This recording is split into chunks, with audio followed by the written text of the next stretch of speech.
How to fix invalid destination address in Realme C73. So let's start the video. First of all, open settings. In settings, here you can see the option airplane mode.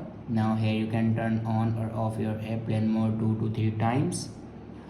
After turn on or off your airplane mode, then scroll down and click on apps. After clicking on apps, then click on app management and scroll down and find messages app. Now click on messages app and then click on storage usage. Now here you can clear the cache memory of messages app. After clear the cache memory, then go back to the main page of your settings and click on system and update. Now click on backup and reset and again click on reset phone.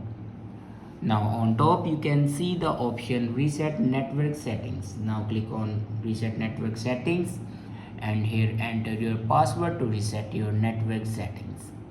After reset the network settings, your problem will be fixed. I hope this video is helpful for you. Thanks for watching.